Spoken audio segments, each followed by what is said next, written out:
Good afternoon, everyone. Thanks for hanging with us on WIS. Here's the latest update on Tropical Storm Franklin. This is the latest advisory from the National Hurricane Center.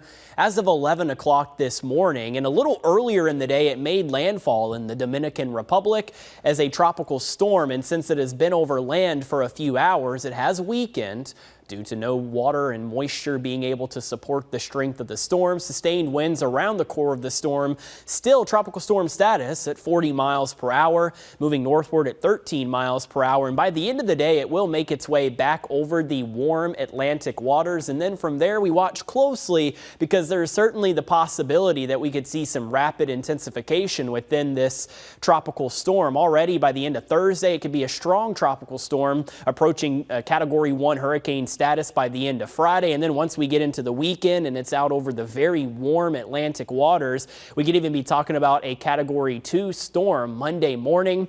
And then Bermuda will have to watch closely. But thankfully, the cold front that's headed this way this weekend is actually going to help steer Franklin away from the eastern seaboard, and that's how almost all of our computer guidance would suggest this plays out at the start of next week. Something we'll be watching closely in the First Alert Weather Center, and we'll be sure to provide updates if something were to change. Two other disturbances that we're looking at in the Atlantic, deeper in the Atlantic. One of them, a low chance of development, not very impressed with this cluster of showers and thunderstorms.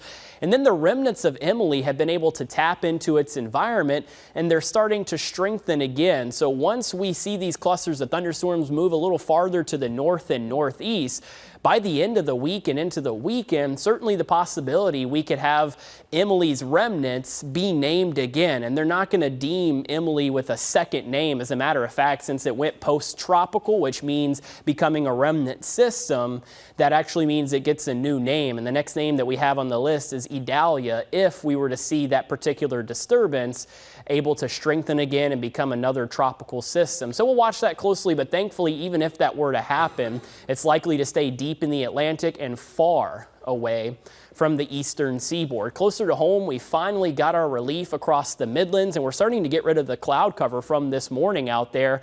Partly cloudy downtown Columbia, currently 84 degrees. Our dew point, check that out, only 63, which means that it is not humid at all out there across the Midlands. When we start to see this number get into the upper 50s and low 60s, that's where we really start to get the fall-like feel in our air.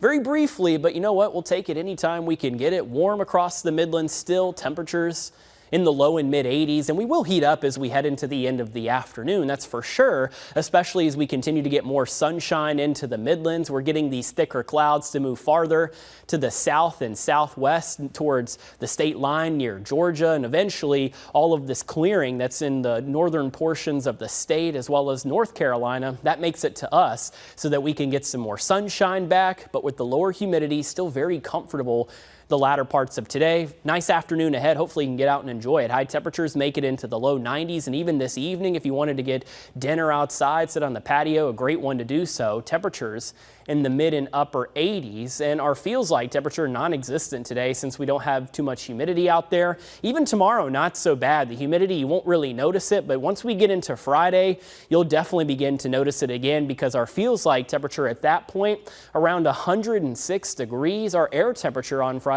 even tops out around 100 degrees, and then once we get into the weekend, we really start to heat on up again. 102 is your high temperature for Saturday, and then Saturday night we get a cold front to blow through the Midlands. This one has a little more juice behind it, so we'll have some showers and thunderstorms Saturday night and Sunday, and then check that out. We cool off again into the 80s as we head into next week. We'll keep some showers and thunderstorms across the Midlands for those days, even some morning lows that are going to be able to fall into the 60s. We'll take another look at your First Alert 10-day forecast. That's coming up here in just a few minutes. Jordan.